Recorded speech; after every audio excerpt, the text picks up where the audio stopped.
So I've been looking forward to this. It's been really awesome watching from afar for the last couple of decades, watching your career grow. I mean, I remember your blog and your early Twitter activity, and then watching you go into Bloomberg and then CNBC and like 4 books, and then ultimately what is truly the leading conference in our industry, and all the things you're doing, and it is inspiring. And you've built something that's larger than life and seems unattainable for many. But help us understand, it didn't happen all at once. Walk us through some of the decision points that got us here. How did you achieve this? Help us learn from your example. Okay, so I think the most instructive thing to say, because I know this is a growth audience, everyone here is building, everyone here is growing, probably why I'm so excited to be here. I feel like you guys are my tribe within the industry. The people who are building brands, pushing things forward. One of the most instructive things I could say is that everything good starts from humble beginnings. Nothing is a fully baked cake coming out of the oven. And the main thing in the early days, no matter what approach you're taking, what you're building, what you're trying to create, is to listen to the audience. It sounds so obvious when I just say it like that, like use the audience feedback as your cue. Do less of this because there's no response. Do more of that because there's a bigger response. It may not be much, but something is better than nothing. And then you don't necessarily have to have the whole roadmap laid out in front of you. You can just pick up the breadcrumbs and follow the trail. And eventually, if you're paying attention to what the audience is telling you, you'll know you're on the right track. And then the switch flips. And you say, okay, now I have a map because now I know where the road is headed. And then you're going to gain confidence, and your ability to do whatever it is that you're doing is going to obviously be on display in front of that audience. So got to listen. And again, I know it sounds obvious, but you'd be amazed how many people, how many advisors I know or I see, or people within our industry who are getting zero response to what they're doing and yet persist every day as though the problem were like, oh, you're not working hard enough. Or if I just stay consistent, like this will work. And you watch somebody for 3 years, 5 years, log on to their social channels, put the same thing out, no response. And then the next day, like nothing ever happened. It's crazy, but and there are people who call themselves influencers who have no influence. And I've even seen people who sell their services to others. They say, I'm going to help you with your PR. It's like, you don't have any PR. So most important thing in the early going, listen to the audience and take those responses or lack of responses as your cue that you're on the wrong track or the right track. So doing this for you over the years has led to bigger and bigger opportunities. It's scaled results to a very high level. A lot of people might look at what you do and say, like, I don't have that time, I don't have that talent. What would you say to that? If you're spending all of your time in your business and not on your business, the potential will be wasted. Like, you will not. So, all right, for starters, I mentioned that I think you guys are a growth crowd. The truth is, if you're not growing, you're shrinking. There's no stasis. There's no such thing. You might have stasis for a few years and you don't notice, but even in that scenario where you do nothing and just everything's okay, you're billing, your customers, no matter what you do, it's dying and you don't see it on the surface. Either that's because the people that you do business with are aging, or they are entertaining other possible solutions and you're not even thinking that they are thinking that maybe there's somebody better than you out there. Like, you're definitely shrinking if you're not growing. So there's an institutional imperative in any firm that it has to grow. There are a lot of reasons for that, but I think one of the main insights is that if you're an entrepreneur, whether you start your own company or you're building your own practice within someone else's company, you have to. There's a book called The E-Myth Revisited. The original book is The E-Myth. It's 25 years ago. The new version is The E-Myth Revisited, and the E in E-Myth is entrepreneur. And the key insight to the book, still worth reading, the key insight to the book is that it's not enough to be an entrepreneur and constantly be thinking about growth and new ideas and trying things. Within every entrepreneur is also a manager and a technician. So it's three, you're wearing three hats. You are all three people in one, okay? The technician just wants to be in the present. Let me just do the work. So let's say it's financial planning. Let me just work on financial plans all day. Most people who start a business are technicians. The example in the book is somebody who, they love baking pies. I'm the best pie baker in the county. I work at someone else's bakery. If I just started my own business, I could bake pies for myself, and I love to bake pies. That's a technician. Nothing wrong with that. Start their own business. Guess what they want to spend their time doing? They want to bake pies. That's it. But they have to also be an entrepreneur to grow the business, and they have to also be a manager, because once you grow the business, you need people to come in and help you. You need a bookkeeper. You need a salesperson. You need a cashier. You need someone to sweep up at night. So neglecting those other persona within yourself is why 600,000 businesses a year fail in the United States. It's mostly because, man, I just want to bake pies. It's not possible to grow a business if you're not willing to also be a manager and also be an entrepreneur. You can't just be a technician. You cannot just be a financial planner. So how does this look at Ritz-Holtz today? What is the shape of the firm? How do you make that happen? Because you're spending a lot of time in the media, you're scaling a firm, you're also an advisor, you're writing. How do all these pieces fit together? What is the structure? So, I mean, this is a lot of trial and error to get to this point. But one of the things we figured out very early on is taking roles and responsibilities really seriously and making sure that we didn't have one person wearing 3 different hats all day long or 5 different hats. When you start your own thing, you have no choice. So as a comical example, my partner Barry Ritholtz was in charge of payroll and finding a health insurance solution. Like, that's literally what we were doing.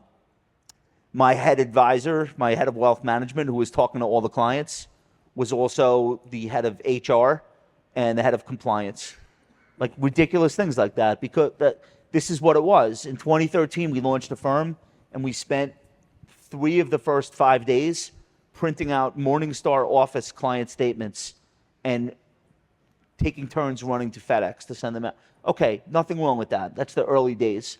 But realizing that we need a person who specializes in the most important aspects of the firm, taking the risk of adding that salary and bringing that person in and making them one of us was really key to us being able to spend as much time as we do on the marketing side. And one of my earlier insights that ended up being right, a lot of my early insights ended up not being right, but I just had this idea that every business is a media business.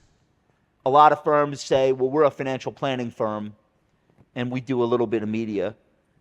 Ultimately, you realize that your clients are actually your audience. And if you're not giving your audience things to be an audience for, they're going to be an audience for someone else. So once you have that insight, then it becomes less crazy to have a CEO who spends 12 hours every week, either on TV or making podcasts or on YouTube. You start to understand, oh, wait a minute, that is the job of the leader of this organization, is to feed the audience. And grow the audience, more importantly. That is job number one. It's not, oh, let's get an intern and have them tweet. Or maybe next month I'll have time, I'll bang out a few videos. If that's the way you're thinking, I hate to tell you, your competitors who are thinking about build the audience and feed the audience first, they're going to lap you, because that's the world that we live in. Everything is media. Every presidential campaign now is a media campaign. Every corporation is very focused on building subscribers, building audience, building however they get paid, whatever their revenue model is, everything is media. And the sooner you accept that, the better off you'll be. So what if, I didn't get in this business to be a media company. I'm not a media personality. I'm trying to run a business and take care of my clients. How do you know when to cross that threshold, and how do you even begin to approach that if that's not your you're not a technician in that area? So the number one thing is to focus on what you want to get across to the people whose attention you have. And for most people, the attention you have is your existing clients and their friends and family, and maybe people in your life who haven't become clients yet. That's most advisors. Well, what does that audience care about? What does that audience want to hear from you if they were to hear anything? Asking that question first again, it sounds like really obvious. You'd be amazed at how few people start that way. Instead, they start by saying, well, what do I want to say? What do I feel like putting out there into the, not what do the people that are paying attention to me want to hear? What do I feel like saying? And maybe they get lucky, there's some overlap. But if you just started from there, and you said, all right, I'm relatively new to the advisory business. I've been doing this for 5 years. I have 100 people's attention. And of course, one-on-one attention is what the clients are paying me for. So I can't neglect that part of what I do. I have to be on time and prepared for these meetings because these are the meetings that are the most important thing to my business. Great. But what do you want to say to the client population in general? And what do you want to say to the overall population that could lead to more clients? Well, you should want to say something that you already know is important to them. This does not take a ton of thought. It's a legal pad. What are the things that people over and over again keep saying to me? So a really easy place to start is, I just had 3 really great conversations this month about the advice that I'm giving people around how they're saving for their children's college education. If 3 out of 100 people called you specifically with questions relating to that, then you already have the fuel to propel you to the next thing that you're going to put out to the overall population. Here's how I'm helping some of the families I work with on saving for college. Here are 10 things, 5 things that we discussed that maybe no one's talking to you about. That's how it starts. So a really important thing, we talked about listening to what your clients tell you. Try to imagine what your clients most want to hear from you is another really great way to attack that problem. So let's get into the details a little bit, because you said that essentially you've built a media company which fuels the business. And we'll talk about growth strategies a little bit more, but let's talk about how mechanically that works. So you have all these advisors, you have these ideas that are coming. How does it get into the content? How does it get distributed? How do you manage this process to be so prolific? Okay, so we started out writing blog posts. So for those of you who are a little bit younger, blogs used to be a really big deal. I know it sounds crazy, but they're kind of done now. But there was a moment in the mid-2000s decade where the media was covering the market. The media was the gatekeeper. They decided who got quoted in articles. They decided who made it onto television, who got on the radio. And then all of a sudden, this technology emerged where people could write whatever they want and publish it. And there was good aspects of it and bad aspects of it. But that was really the first time in our industry that you could reach thousands of people at a time without having a radio show, syndicated radio show, or without doing like a Ken Fisher-sized mailing thing where you're sending envelopes all over the country, or without buying commercial time on TV. So anybody who wanted could say anything. That's the world that I started off in. The person who I was paying attention to was Barry Ritholtz, who's my current partner. He had a blog, originally had one before there was a such thing as a blog. He was writing on GeoCities, which you would spend 30 minutes writing something and then 30 minutes coding it. And maybe they were spinning dollar bills. I don't know if anyone remembers. Oh, yeah. Okay. Sadly, some of us remember. Anyway, the blog era spanned, I would say, 2005 to 2015. And I was there for the whole thing. So that was the way that you could publish and say what you wanted. And if you were interesting, the mainstream media would pick up your blog, link to it, and it might lead to appearances in their media. And that's how it worked. The ecosystem is very different right now. A lot has changed. From 2015 on, it really became more about social media. So yeah, it's great you have a blog, but you have to build a following on LinkedIn, Facebook, Instagram, Twitter. And that era, I would say, ran up right up into the pandemic. And then it got so noisy that people were like just literally slowing their usage of most social media. The only real growth that we've seen, which we could talk about from that moment on, was Instagram and TikTok. LinkedIn is a relatively recent development. LinkedIn sort of became the new Twitter, which I find really fascinating. But like the thing that really makes you stand out today, and everyone aspires to this, I think, is video. People don't read anymore. People don't buy books at the rates that they used to, or sometimes they buy a book and don't read it. They definitely don't read blog posts. They hardly read articles. They react to headlines. But the thing that they will do is they will scroll until they see a video that looks visually appealing, and they might actually spend time watching it.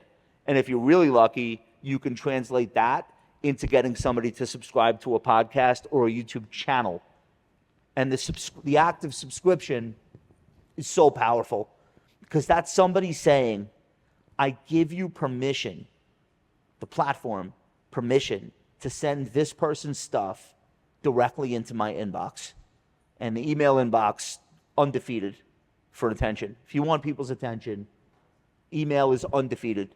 So having a YouTube channel where somebody deliberately clicks the bell and says, I want an alert every time Robert is going to go live, that is extremely powerful. Same thing with podcasts. People open up the app and they've subscribed to your show, you become a part of their life. So that's the media landscape now. I was just listening to a podcast called The Town, which talks about Hollywood. And Matt Bellany, the host, had a super agent as his guest. And the topic of the latest episode is why it's so hard now for people trying to promote movies and TV shows. They almost like don't know what to do anymore. It used to be so simple. You did Leno, and your co-star in the movie did Letterman, and then somebody did the Today Show, and then you talked to Variety, you talked to the LA Times, if you were lucky, the New York Times, and you could open a movie, a $200 million movie. Like, you could have a huge open because you covered all the bases. And now there's 7 late night hosts. Nobody's really watching them linearly. They're seeing clips of it on YouTube or on social media. They're definitely not watching the commercials. The fragmentation. So now when you see somebody like Tom Cruise is trying to open the new Mission Impossible, it's like, this guy is going to have to do either 50 podcasts, like he's going to have to do Rogan and Theo Von, and it's so difficult now to get a mass audience that basically what you have to do if you want to be relevant, no matter what you're trying to sell or what you're trying to launch or who you're trying to reach, you either have to have your own platform or you have to build relationships with not NBC, but like a million different micro audiences. You have to go eat wings on Hot Ones. You have to eat buffalo wings. So the new media landscape for anyone trying to get any attention for anything is very challenging. It's extraordinarily fragmented. There are no gigantic audiences anymore where you could just do that and you're good.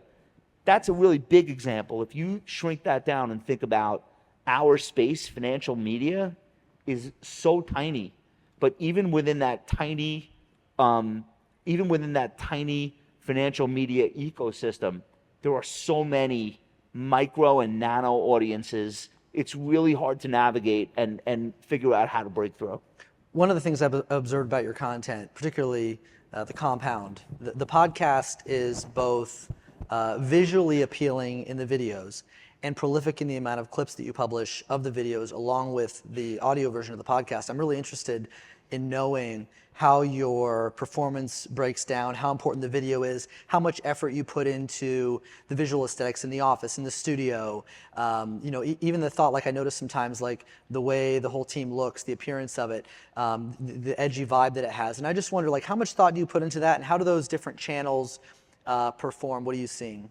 So our media did about 12 million downloads and views last year across the various shows that we produce. There is no TV channel that any one person or one firm would be able to get that much exposure, that many minutes watched. You're talking about like millions and millions and millions of hours watched by people all over the country, people primarily under the age of 50. This is a whole new world. So let me break down the difference. Podcasts are a ritual. This is really important, actually. If you're going to do if you say, we think we have a unique perspective and we can build an audience for a regular show, for a podcast. Number one, congratulations. You just got on the treadmill.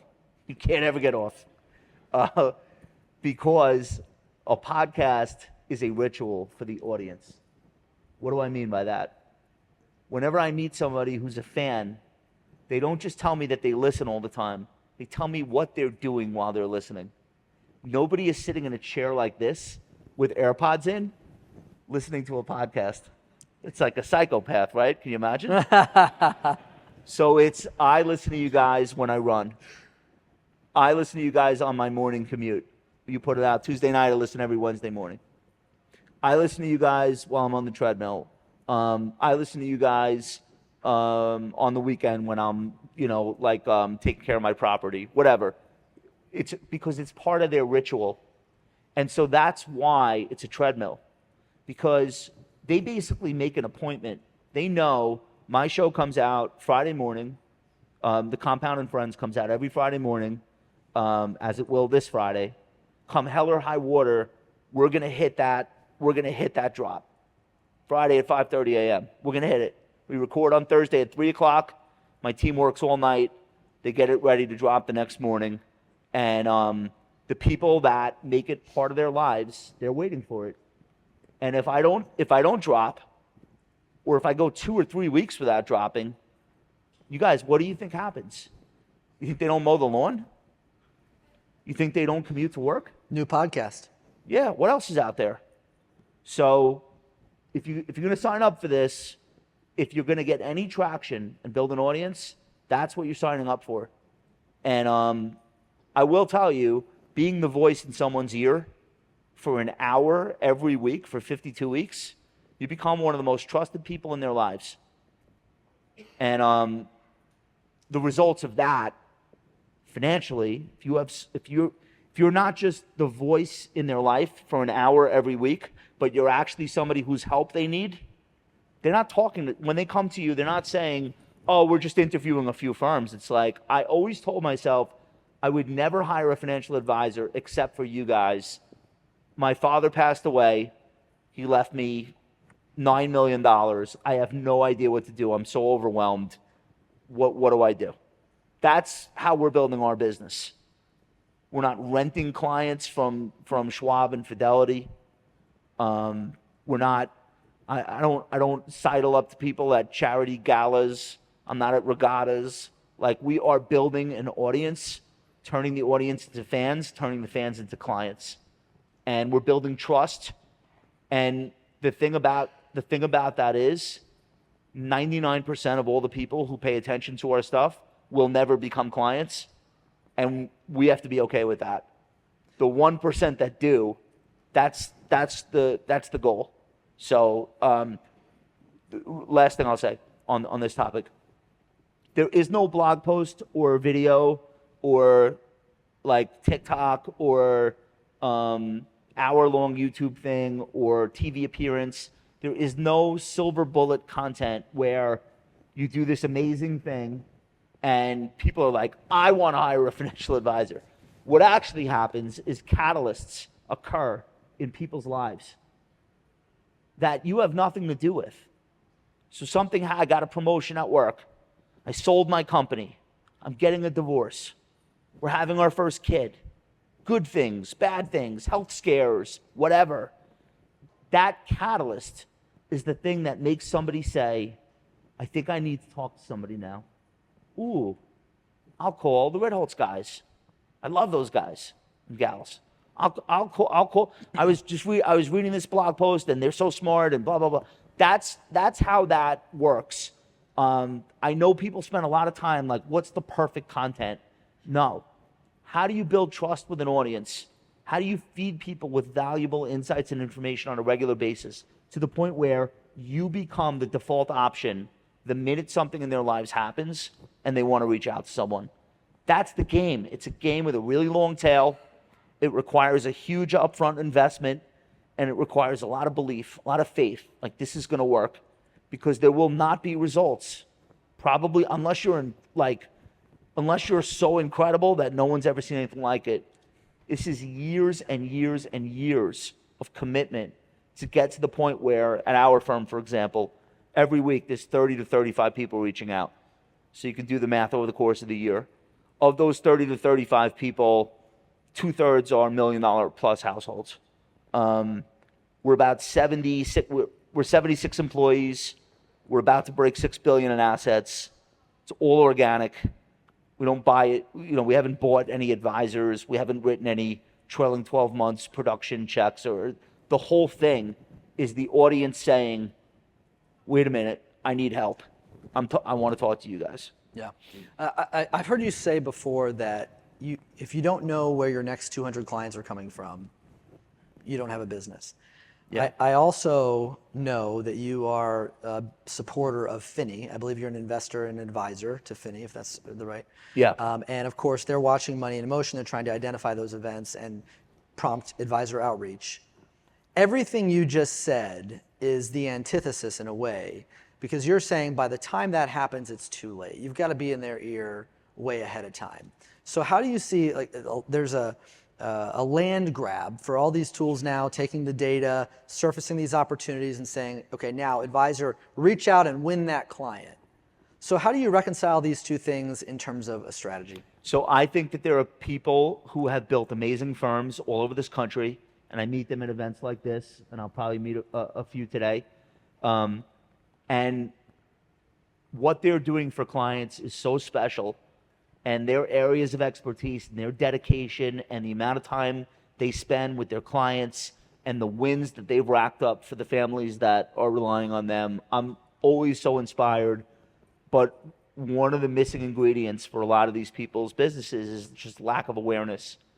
And again, it's not their fault. They're technicians. They're just great advisors. They're awesome. They're baking pies, and people love the pie. No problem. But there's only so many referrals that come in each year. And so they don't have that ability to connect with a wider audience or to let people know that they even exist. I hope that these AI prospecting and marketing tools, Finney included, will bridge that gap and give people the confidence to say, I'm really good at what I do, but not enough people know about me. I'm going to put myself out there. I think there's a really interesting convergence that'll happen where people will use something like Finney, where they'll say, all right, I know my target audience. I know who I want to work with. Now there's this overlay that tells me when my target audience might be searching for something, might be in need of something specific, and I'm going to do this really great piece of content so that I'm not just reaching out to somebody, hey, click a Calendly link. Actually, if you're struggling with this specific issue, here's what I had to say about it. Here's a clip of me talking about that issue, establishing myself as somewhat of a subject matter expert. I'm helping other people with this problem, and I can help you too. Isn't that so much more powerful than just a cold introduction? Yo, I'm a financial advisor. I'm down the street from you. You've been down the street from me for 10 years. You never knocked on my door. Like, what's the point? Instead, marrying really smart, really intelligent content. Again, back to this idea. What does the audience want to hear from me? Marrying that with a momentous introduction to the right target audience. So I think that that's the convergence. That's where the best firms in our space are going to be headed. And I think there's a ton of opportunity there for anyone that wants to try. It's a really good segue into where the industry is going. So how do you see the democratization of this technology, the availability of it, changing the advisory landscape and competition? I think there's a power law I think it's really hard. It's really hard to think that there's 19,000 RIAs. Then there's trillions of dollars at the wirehouses. Then there are all these trust banks that are now doing advisory services. Then you've got the brokerages that are launching their own automated platforms. There's just endless amounts of people who you will directly or indirectly be competing with. There's nothing you could do about that. I think it's really important to not try to be the loudest voice nationally and build a national footprint, and try to appeal to everyone all at once. So I think the approach of saying, I have a lot of clients that have this in common, let me focus on trying to find more of those people, is a much stronger, much more obvious approach. The other thing that I think is really important, if you're actually going to go into content and you're really going to try to produce video or be somebody on TikTok that becomes an authority on a subject matter or whatever, if you're really going to go for it, stop thinking that you're competing with other financial advisors. It's so much harder than you think. You're competing with Netflix. People don't say to themselves, I'm in the mood for some financial content. It's not how it works. You're competing with YouTube and not financial advisors on YouTube. You're competing with Mr. Beast. Like, you're competing for attention. People don't segment. People don't say, all right, 7 p.m., this is right around the time that I usually pay attention to stock market content. People are just, they accept the fire hose. They'll take whatever the first thing that comes to them is. You see people like mindlessly. I was in the airport in New York this morning. I just looked around. Everyone sitting there is doing the same thing. Looking for a dopamine hit. They're just, and they'll stop, right? If the men stop, it's because somebody's wearing a bikini. I'm sorry, I'm being honest. Or there's a fist fight, okay? The women stop, it's because there's a drop-dead interior in someone's home. Sorry, this is what it is. So you're a financial advisor. How do you make somebody stop? Because that's what you're competing with. It's crazy to think, but you're competing with like Squid Game. And I don't think enough advisors. So you asked me a question about the backdrop of our set and the colors and the attention being paid to the quality of the audio and the video and the crispness of the picture, because I'm not competing against a financial advisor who's talking into an iPhone from Tucson, Arizona. That's not the competition. I'm literally competing with the biggest media companies in the world. Now, the good news is I don't need to do the numbers that they're doing. I don't need 7 million people to watch a sitcom or it's getting canceled. What I need is a core audience of people who love what we're doing and want more and are willing to keep coming back. So you're competing with every media under the sun. Fine, we all accept that. But it's not that hard to get traction if you're asking, what does the audience want? And then you're paying some attention to what it looks like, the packaging. Look, we're in an industry where a lot of people go into financial advice or financial services because they are left-brained people. We're myself excluded. There's a lot of rational, logical, really smart people in our industry. They don't have the marketing gene. They don't have the entertainer DNA. That's not a bad thing. That's a good thing. Because if you can find something like that within yourself, you stand out instantly. And we are not the only firm that's having success doing video. There's a young man named James Connolly. I haven't met him in person.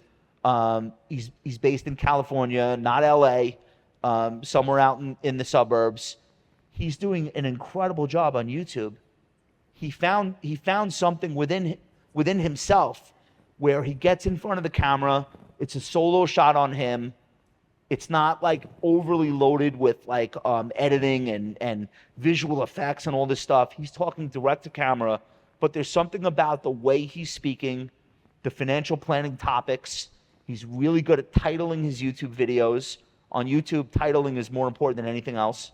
Thumbnail and title is everything on. He's really good at that, and he's just going for it. And he's going to build a huge firm.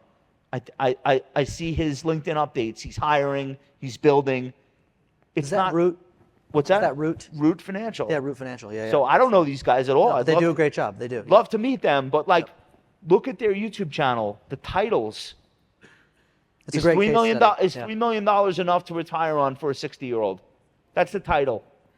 Okay? And it's direct to camera. Here's why it might be. Here's why it might not be. And it's not 3 hours long. He's not on a pogo stick. There's no bikinis. It's information that somebody is looking on Google right now or ChatGPT. I'm 60 years old. I have $3 million. When can I retire? He's the video. He's the result. And it's well done. And listen, it's not beyond the reach of anyone in this room to think about how they could communicate that way. And the results, if you can do it, are incredible because most financial advisors won't or can't. So that last point, the won't or can't, I think this audience has the desire. That's why they're here. Some of those things sound like a big leap. How do I title YouTube videos? How do I get the image right? How do I set up my podcasting studio? Like, because you guys didn't have all this at day one. So what advice would you give? All Like, right. how do you start? Thank you How for do you asking get that. We started the YouTube channel in 2018, and two of the advisors that work for us begged us to stop. They're like, dude, you look like idiots. Like we would shoot a video. We didn't know how to edit. We didn't know the right cameras to buy. We would just like shoot something, barely edited it. Like the titles were from Microsoft Word. Like we had absolutely no idea what we were doing. Posted another one a week later, another one a week later. Nobody was watching them. We were like sending them out to our clients, and two of the financial advisors are like, you guys are awesome bloggers. Maybe leave it there. Like this is not a good look. And they were actually our youngest advisors, like young millennials who were like, they grew up in the YouTube world. They had good taste, and they were right, obviously. They weren't right that we should stop. They were right that what we were doing was not good. But like that was our audience. Well, what's wrong with it? This. Okay, we could fix like a couple of those things right away. Immediately, more audience. Oh, that's how it works? All we had to do was not open up the show with 10 minutes of talking about things nobody cares about. So launch the show direct to camera. Hi, I'm Josh. Today I'm going to talk about 401k and 3 things you should know about the contributions you're making. Oh, that keeps people watching. Okay? Let's open up every video telling the audience, here's exactly what you're about to learn. Rather than make them get 7 minutes deep, which of course nobody will. Here's a crazy stat. The drop-off rate within the first 30 seconds of our YouTube videos is 50%. So they don't count toward the total. So when you see me post a video that gets 100,000 views, understand it could have been 200,000, but people dropped off, half the people dropped off in the first 30 seconds, okay? This is how important the thumbnail, the title, and the first thing that comes out of your mouth. You would be blown away. Now, we have 180,000 subscribers, so we could be a little bit loosey-goosey at the top. We know we're going to hold our core audience. But it didn't start out that way. It started out in a really lackluster fashion, but we listened, and we got better. Those are great lessons. So there might be some people thinking this is a big investment of time, of energy, of money. How should they be thinking about the time it's going to take, the investment they'll have to make, and the outcomes when they will become tangible? Because it's so often that we think in terms of ROI in this industry. So what expectations should they really have? All right. So don't try to build your own platform. There are existing platforms with hundreds of millions of users on them already. Build on a platform where the people already are. You want to write? Write on Substack. You want to make video? Make video on YouTube. You want to do clips? You want to do shorter form stuff? Put it on LinkedIn. Put it on Twitter, Blue Sky, Instagram, TikTok. Go where the audience already is. That's step one. Pay attention. What is the audience liking and subscribing to? What's getting traction? What could you do that puts you, right? It's not, we have full-time 9 people on staff at the Compound Media. It's not how we started. The media company itself, just focus on media. If somebody told me you're gonna have to hire 9 people to do it, we would never have started. It's unnecessary. Just find traction in something and then build on that. And if that's a 30-second TikTok, God bless you. If that's a live LinkedIn where you go live the same time every week, hey, every Wednesday I jump on here at 1 o'clock and I take audience questions. And if the audience doesn't show up, I will ask and answer questions until they do. Like, it's not that big of a commitment. And see what works. And don't be embarrassed when things won't work. Most things won't work. Like, right? So that's true. When I say there's a power law, like, not every financial advisory firm is going to build a YouTube channel with hundreds of thousands of people. It's just no way. Like, there's going to be a few. That ship may have sailed. What's next? What's next? Where's the audience? Where's the audience that I want to talk to? That's the thing. So it's not that big of a commitment, honestly. The thing that you're committing to is the consistency. Again, these things are rituals. So don't start something that is unsustainable. It's so big and so much prep and so much work that you already know at the outset, I can't do this every week. If you can't do something once a week, it may not be worth doing at all.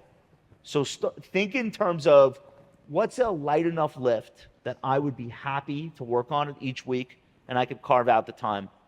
And then see where that goes.